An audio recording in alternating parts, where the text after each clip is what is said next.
परत टूट जाती है। फिर से बोला, जय कॉल किया तो फिर से बोलो उसको। सतह पर सूजन आ जाती है और बाहरी परत टूट जाती है। कॉर्निया की बाहरी परत टूट जाती है जिससे अंततः अंधापन आता है। भीतरी सतह, पलकों की भीतरी सतह पर सूजन आ जाती है और बाहरी परत, कॉर्निया की बाहरी परत टूट जाती है जिससे अंततः अंधापन आता है।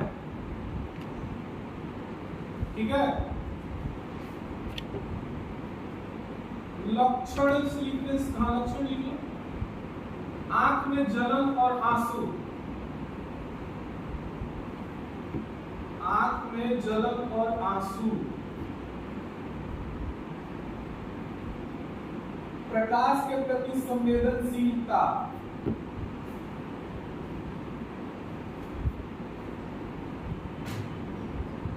दर्द इत्यादि।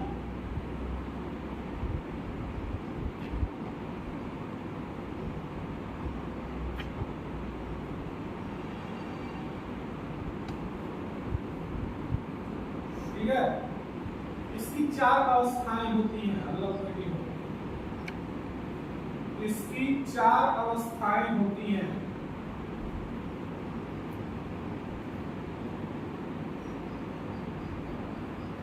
पहला, ऊपरी पलकों को मोड़ने से, ऊपरी पलकों को मोड़ने से छोटे छोटे घाव दिखाई देते हैं। पहला स्टेज है ये। ठीक है। 4 स्टेज होते हैं। पहले स्टेज में क्या होता है कि ऊपरी पलकों को मोड़ने से छोटे छोटे घाव दिखाई देते हैं।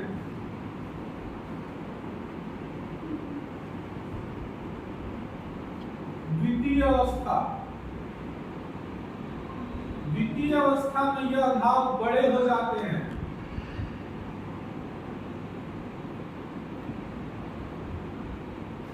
ठीक है। द्वितीय अवस्था में यह घाव बड़े हो जाते हैं।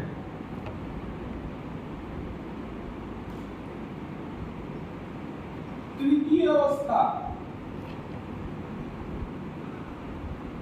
तृतीय अवस्था में यह घाव फूट जाते हैं तथा खुरदुरे और गड्ढेनुमा दिखाई देते हैं।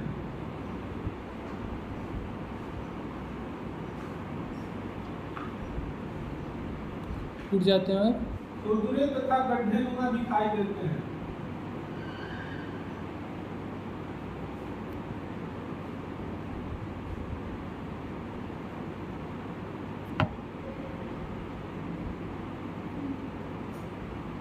ठीक है। 4th अवस्था, अब देखो, जब घाव हो गया, गड्ढा हो गया तो क्या हो, ये जो पलक है उसकी जो भौहें हैं वो नीचे आ गई।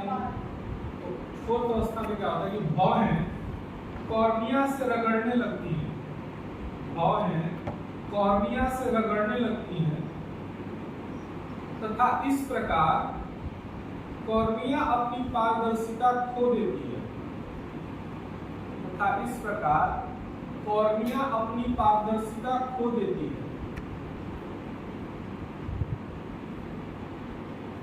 ठीक है। और अंततः दृष्टि बाधा का कारण बनता है। ओके, बाकी अब इसके इलाज की बात करते हैं। इलाज में क्या होता है कि जब शुरू शुरू के जो लक्षण है, ठीक है, प्रथम 3 लक्षण में एक आई ड्रॉप आता है जिसको लैकुल आई ड्रॉप कहते हैं। 20% लैकुल आई ड्रॉप, 20% लैकुल आई ड्रॉप, लाइकुल, लाकुल या लैकुल, जो बोलो, लाकुल या लैकुल आई ड्रॉप का इस्तेमाल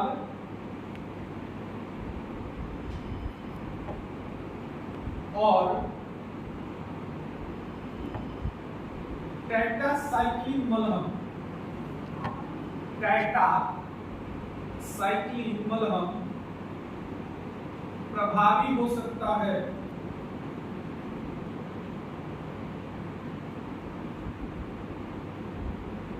जबकि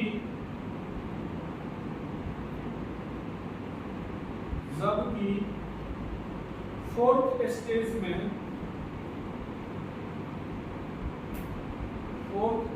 में सर्जरी के द्वारा भौहें हटा देते हैं या उन्हें ऊपर की तरफ मोड़ देते हैं। फोर्थ स्टेज में सर्जरी के द्वारा भौहें हटा देते हैं या उन्हें ऊपर की तरफ मोड़ देते हैं।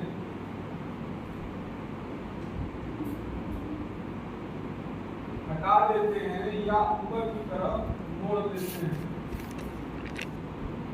लास्ट है सिलेबस के हिसाब से लास्ट है। इसके अलावा एक और बीमारियां हैं जो हम किसी और दिन चर्चा कर लेंगे, लेकिन सिलेबस के हिसाब से लास्ट बीमारी है ऑप्टिक एट्रोफी।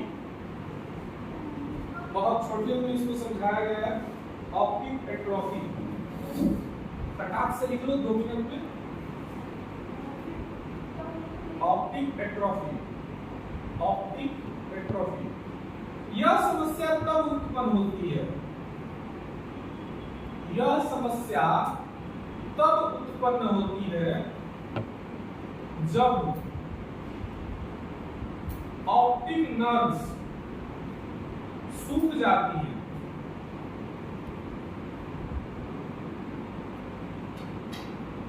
ऑप्टिक नर्व्स सूख जाती हैं। ये प्रकाशिकीय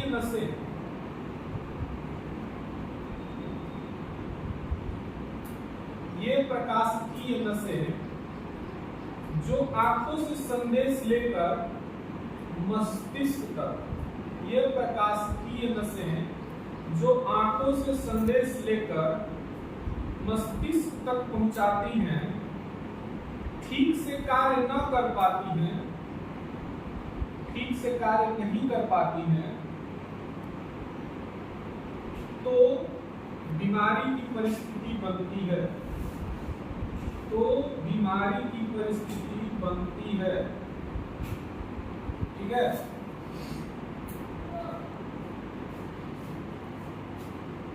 कारण में लिखो, नहीं लक्षण में लिखो। लक्षण अगला बार टेलर में लिख के एक से सुना देंगे सब ठिकाना है। पानी एक मिनट में हो गया ना कि वीडियो है शूटिंग वाला। लक्षण फोटोफोबिया, जो परसों क्लास आया होगा उसको बताने की जरूरत नहीं है कि फोटोफोबिया क्या होता है। ओके समझे हो? अगला लक्षण है फोटोफोबिया। तुम भी अगर देखोगी वीडियो तो तुमको पता चलेगा फोटोफोबिया क्या होता है। हम तो परसों आए थे, नहीं आपको लगता है हम पूछेंगे भी नहीं। फोटोफोबिया पहला लक्षण। वीडियो भेजे थे ना। दूसरा लक्षण रात में देखने में दिक्कत।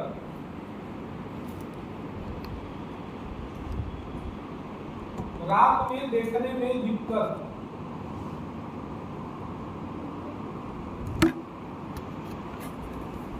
तीसरा रंग पहचानने में दिक्कत।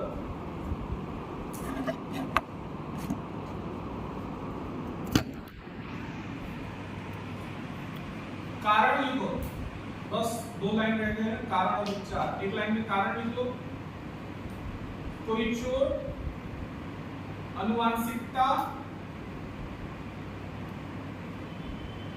अथवा ग्लूकोमा। कोई चोट, अनुवांशिकता अथवा ग्लूकोमा। उपचार, उपचार में नाम लिखो बस एक, प्लाज्मा एक्सचेंज थेरेपी। प्लाज्मा को एक्सचेंज करके ऑप्टिकल नर्व्स को फिर से काम करने के योग्य बनाया जाता है। प्लाज्मा एक्सचेंज थेरेपी, प्लाज्मा को एक्सचेंज करके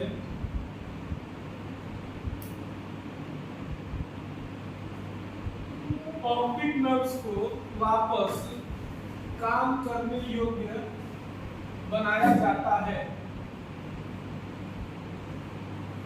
आपका यूनिट 1.4 कंप्लीट। ठीक है, अब आते हैं यूनिट 1.5 जो कि 2 मिनट में खत्म हो जाएगा।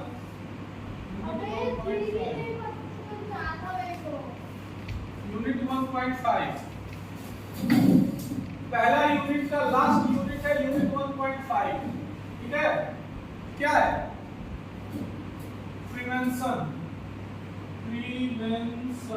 ये सब 1.4 का था of blindness and low vision. अब यार इसमें क्या बताएं, हमको समझ नहीं आ रहा है। पहले बता चुके हैं कि विकलांगताओं के रोकथाम के लिए क्या उपाय है। ठीक है, लेकिन फिर भी 2 लाइन बोल देते हैं, सुन लो। तो पहले हम लोग प्रिवेंशन की बात करते हैं। ठीक है, तो प्रिवेंशन 3 स्टेज में है। पहला है प्राइमरी प्रिवेंशन। तो प्राइमरी प्रिवेंशन में क्या होगा? मतलब शुरुआती लक्षण। ठीक है, जन्म से पूर्व। ठीक है, जन्म से पूर्व में गर्भवती महिला को पर्याप्त मात्रा में पोषक तत्व देना। ठीक है, जैसे ड्राई फ्रूट, आयरन टैबलेट इत्यादि। दूसरा है गर्भवती महिला को समय पर टीकाकरण करवाना, जैसे मीजल्स, मुम्स, रूबेला, चेचक, खसरा इत्यादि।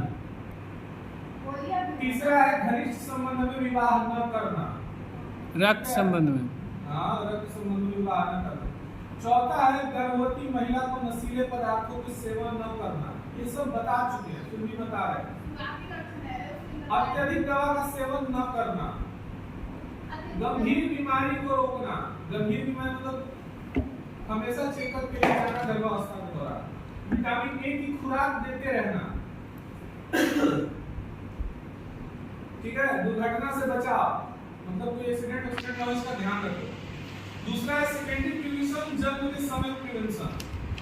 ठीक है, जन्म के समय पर बच्चे की जांच करवाते रहना। अगर बच्चे का कम वजन हो तो उसे तुरंत आईसीयू में रख देना। जन्म के समय अगर बच्चे का सिर बड़ा हो तो उसमें मजबूत तरल पदार्थों को उसे निकालने की व्यवस्था करना। ध्यान रखना कि ऑपरेशन के समय बच्चे को चोट न लगे। ऑपरेशन के समय जो ऑपरेशन के लिए जो औजार हैं वो साफ सुथरे होने चाहिए। ठीक है, प्रसव के दौरान गेस्टोन दवा का उपयोग कम करना। कौन सी दवा? गेस्टोन। ठीक है, आते जन्म के बाद। जन्म के बाद NPCB मतलब national prevention of control of blindness ने 1976 में कार्यक्रम शुरू किया था, जिसमें सरकार द्वारा सहायता दी जाती है। ठीक है, इसका सबसे मुख्य उद्देश्य था छोटे बच्चों को खुराक देना, निःशुल्क दवाओं का वितरण करना, मोतियाबिंद का ऑपरेशन निःशुल्क करना, छोटे बच्चों को विटामिन की खुराक देना इत्यादि। ठीक है, ये सब आपकी प्रिवेंशन होगा। और आई केयर में क्या है? समय समय पर अपनी आंख की जांच करवाते रहना, अत्यधिक डिजिटल स्क्रीन से दूरी बना के रखना, जरूरत से ज्यादा मोबाइल में रील नहीं देखना, समझ लो आंख खराब होता है। और भी बता दूंगा जिसका खराब है। ठीक है, आंख बार बार नहीं मलना। अधिकतर आंख मलोगे तो आपका जो कॉर्निया है वो डिस्फिगर हो जाएगा, और कॉर्निया डिस्फिगर होगा तो बहुत सारी बीमारियां हो सकती हैं। ठीक है, और भी बहुत सारे कारण है। एक कारण बताओ तुम कोई आंख के क्लियर के लिए? नमी बरकरार रखना। हाँ, तो इसी तरह से हमेशा विटामिन ए का संतुलन बना कर रखना। ये सब अपने से भी लिख सकते हैं, तो ज्यादा बताएंगे नहीं। आज के लिए धन्यवाद। आज की कार्यवाही यहीं पर।